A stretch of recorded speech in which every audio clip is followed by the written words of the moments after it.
प्रणाम भोलेनाथ।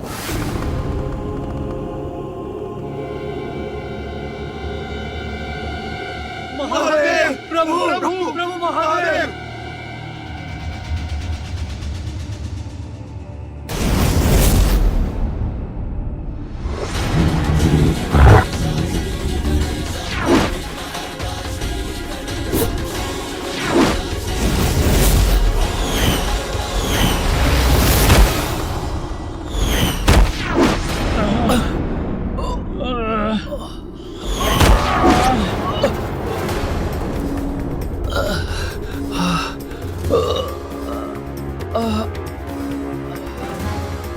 महादेव! प्रभु प्रभु प्रभु महादेव! प्रभु प्रभु आप ही कुछ कीजिए। देखिए उस बालक ने हमारी कैसी दुर्दशा कर दी है। हमारी भी प्रभु किसी तो नहीं तोड़ा प्रभु उस बालक से। उस धन को है वो प्रभु अत्यंत शक्तिशाली भी है। उससे अकेले हम सबको बराबर चल जाए प्रभु।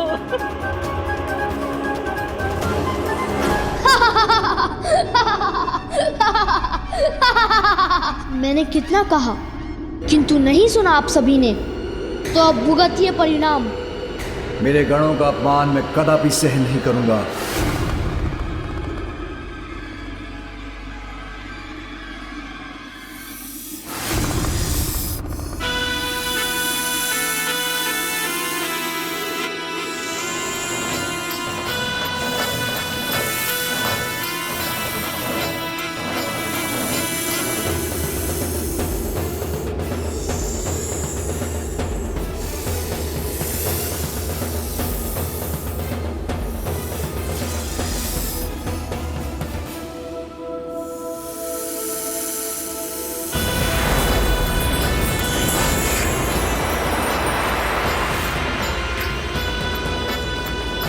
हे शिव शंभु, अपने इस सेवक वासुकी को आदेश दीजिए।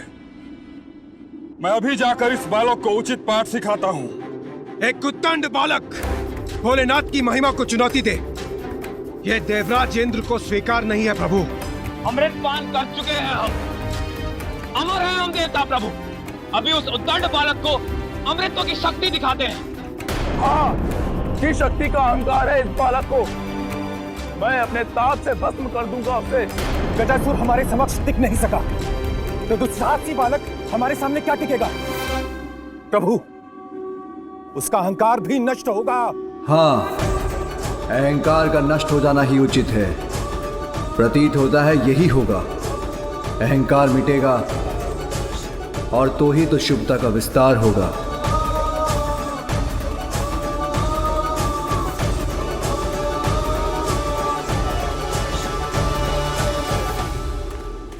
उस बालक को पराजित करने के लिए आप सभी देवताओं की शक्तियां पर्याप्त हैं। शीघ्र जाइए और उसके दंभ का अंत कीजिए।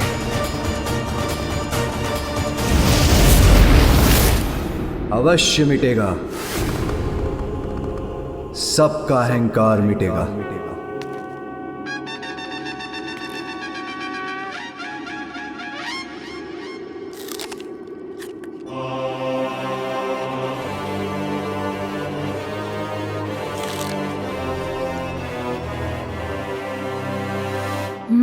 अब ये कैसा आभास हुआ मुझे, जैसे कोई है मेरे पीछे।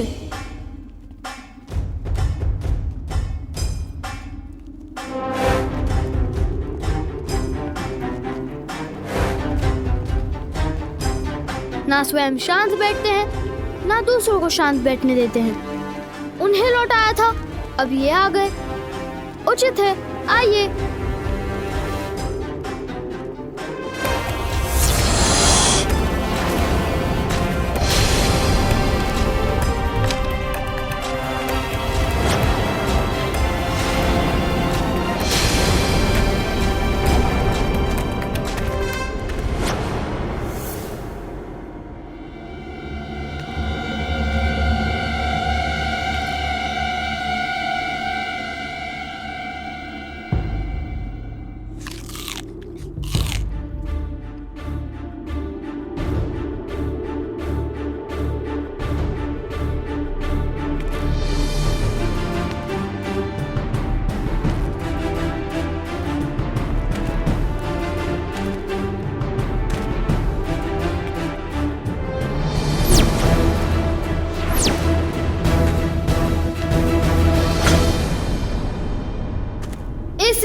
के आगे किसी को भी जाने की अनुमति नहीं है।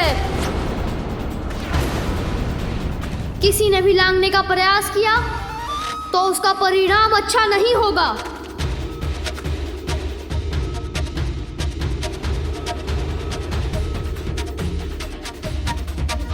ए बालक, क्यों अपने जीवन के शत्रु बने हुए हो? हटो मेरे मार्ग से और अपने जीवन की रक्षा करो। आप लोग एक ही बार में समझ क्यों नहीं जाते? मैं अपने स्थान पर और अपने निर्णय पर अडिग हूँ और अडिग रहूंगा। कोई इस रेखा के आगे नहीं जा सकता। ये ज्ञात भी है मैं कौन हूँ?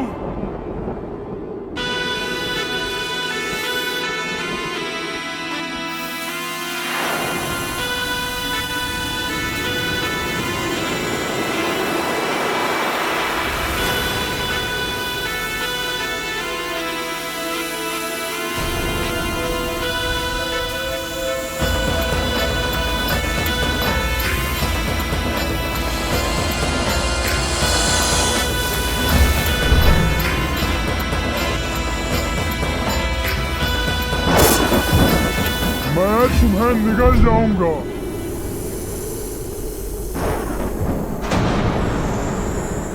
नागराज वासुकी, ये क्या कर रहे हैं आप? आप अपनी सभी सीमाओं का उल्लंघन कर रहे हैं। अब तुम मेरा ग्रास बनोगे बालक। नागराज वासुकी, रुक जाइए।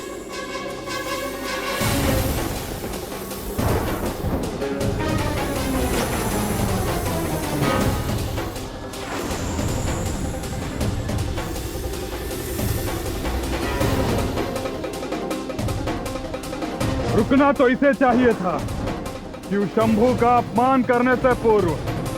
नहीं वायुदेव, इस बालक का अंत निश्चित है। नागराज वासुकी, ये दुस्साहसी है, उद्दंड है, किंतु है तो एक बालक ही। हमें इसे एक अंतिम अवसर देना चाहिए। शांत नागराज, कदाचित वरुण देव उचित कह रहे हैं।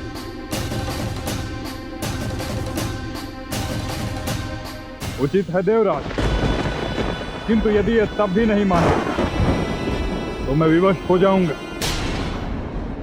ये कैसे कैसे विचित्र रूप धारण करके आ रहे हैं आप सभी। सर्वप्रथम वृषभ, फिर मेढ़ा और अब ये विशालकाय सर्प। क्या एक एक करके आप सभी पशुओं और जंतुओं के रूप धारण करेंगे?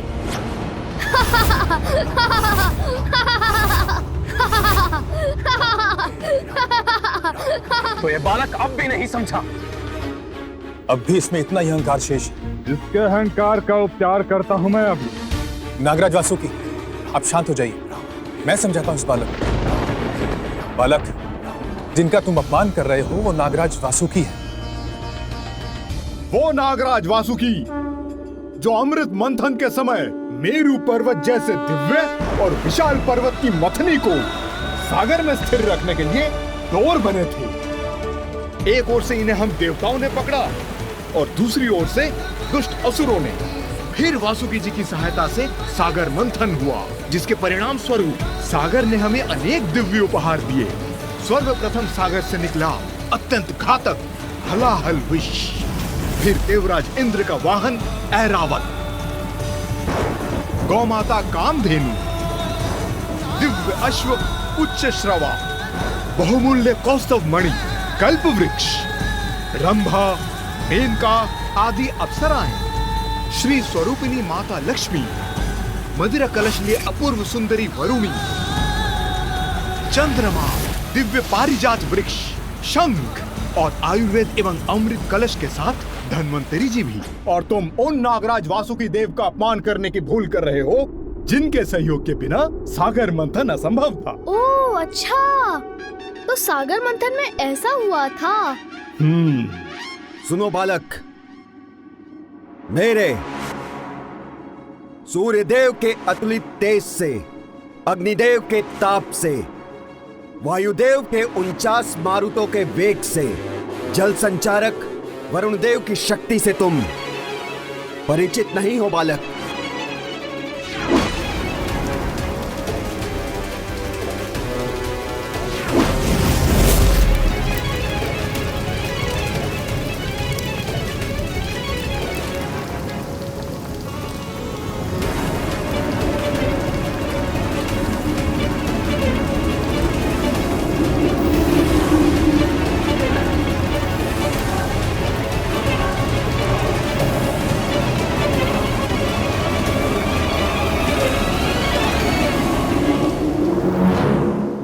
देखा तुमने हम देवताओं की शक्ति, और तुम हमारा अपमान कर रहे हो। अपमान? मैंने किसी का अपमान नहीं किया। माता के आदेश के पालन के लिए आप सभी को कुछ ही क्षण के लिए रोका है। अपमान तो तब होगा जब मैं आप सभी को परास्त करूंगा। हमसे संघर्ष का परिणाम तुम्हारे लिए अच्छा नहीं होगा बालक। परिणाम की चिंता तो आपको करनी चाहिए। आपने अपनी शक्तियां तो दिखा दी, किंतु मुझसे युद्ध करने की शक्तियां हैं आप में। आयु और अनुभव में तुमसे बड़े होने के नाते मेरा यानी कि अग्निदेव का कहना मान लो और हट जाओ हमारे मार्ग से। देवता हैं हम, अपार शक्ति है हमारी, जिसका प्रयोग कर बड़ी सहजता से हम तुम्हें पराजित कर सकते हैं। कल्पना में, वास्तविकता में नहीं। आपकी शक्ति धरी की धरी रह जाएगी मेरे समक्ष। ये बालक ऐसे नहीं मानने वाला है, इसे तो क्रीड़ा में ही उलझाना पड़ेगा। मैं कुबेर और तुम इस विवाद को समाप्त करने का दूसरा उपाय सोचते हैं, जिसमें तुम्हारी बात भी रह जाए और हमारी भी। तुम्हें सागर मंथन की कथा सुनाई थी ना मैंने, तो नागराज वासुकी की सहायता से हम सागर मंथन जैसी क्रीड़ा क्यों ना करें?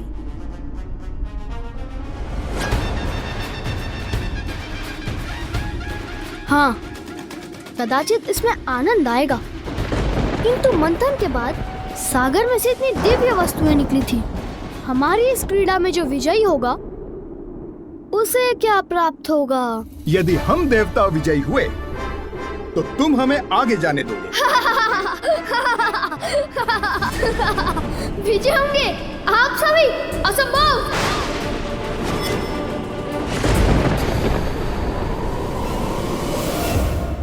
नागराज वासुकी, मान लीजिए मेरा प्रस्ताव।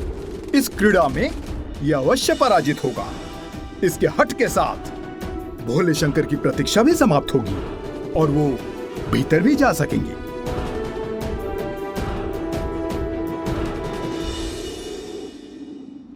ठीक है,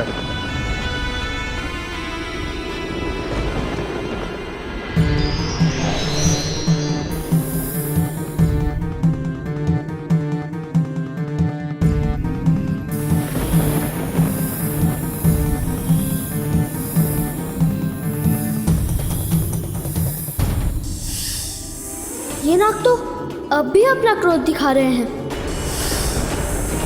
अब पकड़ ही लेता हूँ इन्हें।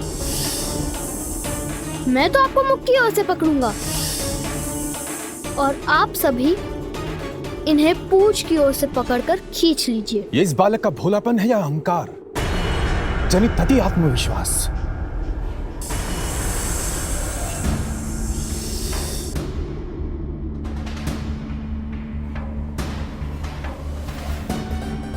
मैं इस क्रीड़ा में तुम्हारे साथ अन्याय नहीं करूंगा बालक। इसीलिए इस क्रीड़ा में मैं अग्निदेव एक ही हाथ का बल लगाऊंगा।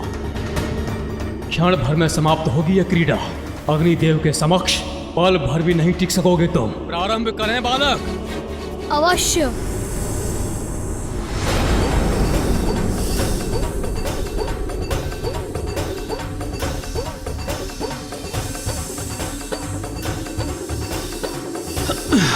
अच्छा, ये तो अपने ही स्थान पर स्थित है। मुझे और बल लगाना होगा। मेरा सामना नहीं कर सकेंगे ये। अरे, आपने प्रारंभ कर दिया? मुझे तो ज्ञात ही नहीं हुआ। मैं भी बल का प्रयोग करता हूँ।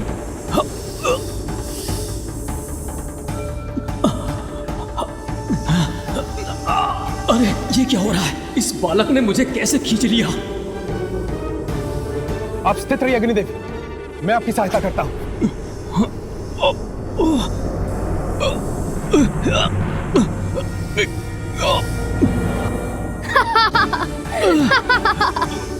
बस इतनी ही शक्ति है आप दोनों में। अग्निदेव किसी को भी अपने ताप से भस्म कर सकते हैं, और वायुदेव जो बवंडर उत्पन्न कर देते हैं।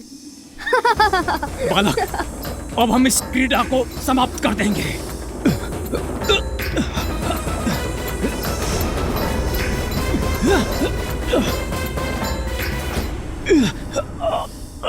देखता हूँ क्रीड़ा आप समाप्त करते हैं या मैं। आश्चर्य, इस बालक में इतना सामर्थ्य।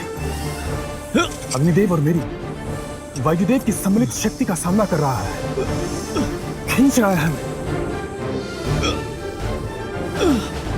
अग्निदेव, अपने पांव जमाइए। वायुदेव, आप इतने भारी हैं क्या? बल लगाइए, अपनी शक्तियों का प्रयोग कीजिए। चलिए। आप हमें आदेश मत दीजिए सूर्यदेव, आप स्वयं संभाल कर दिखाइए इसे। ये तो एक दूसरे से ही उलझ रहे हैं, यही उचित अवसर है। एक बालक से विजय प्राप्त नहीं कर पा रहे हैं और एक दूसरे पर ही दोषारोपण कर रहे हैं। ऐसे तो ये बालक विजयी हो जाएगा।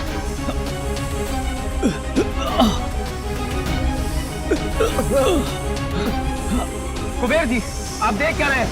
हाथ लगाइए। संभव है जो स्वर्ण आपने अपनी देह पर धारण कर रखा है उसका भारी हमारा सहायक बन जाए। उचित है अरुण देव। हाथ खींच रहा है और बल लगाओ, और बल लगाइए। पराजित कर देंगे।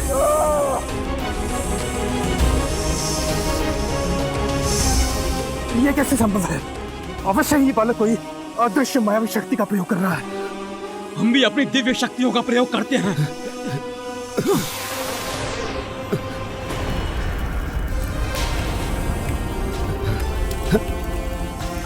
मेरे पांव दब रहे हैं, किंतु पराजय स्वीकार नहीं करूंगा। अपनी माँ को दिए हुए वचन का पालन करने के लिए मैं कुछ भी कर सकता हूँ।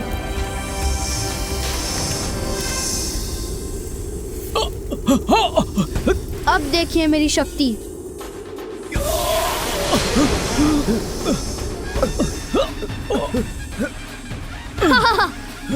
क्या हो गया आपकी दिव्य शक्ति को? यदि आप अपनी दिव्य शक्ति का प्रयोग करेंगे तो मैं उससे भी बड़ी शक्ति से आपको पराजित कर दूंगा। अरे ये हिम कहाँ से आ गया? गिर रहे हैं हम, पकड़ो। अरे ये क्या हो रहा है आप सभी को? थोड़ा संभल कर रहिए।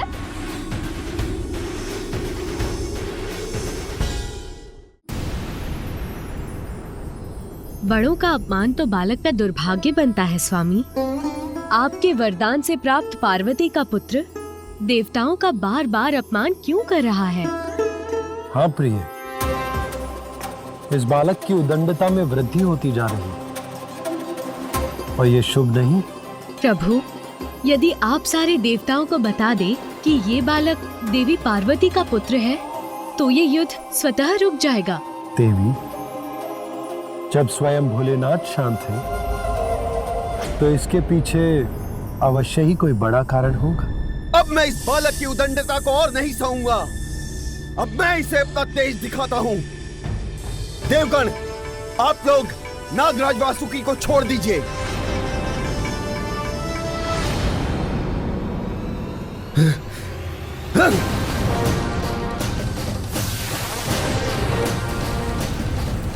ये क्या? इस सर्प का ताप तो बढ़ता ही जा रहा है।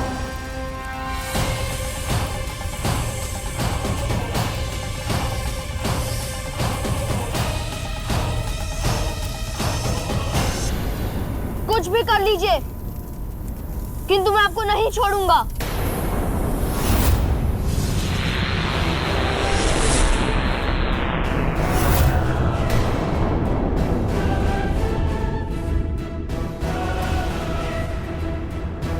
असहनीय पीड़ा हो रही है मुझे। बस बहुत हो चुका।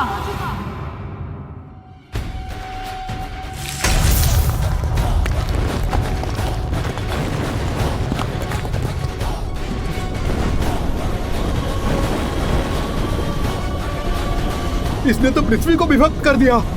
पाताल दिख रहा है मुझे। अग्निदेव तो नहीं हूँ। यदि मैं नीचे गिर भी गया तो अग्नि का तो मुझ पर कोई प्रभाव नहीं होगा, किंतु ये नुकीली शिलाएं, उनसे तो कोई बचाव नहीं। आहत हो जाऊंगा मैं इनका कोई अहित नहीं चाहता, किंतु मैं इन्हें परास्त युद्ध से ही करूंगा।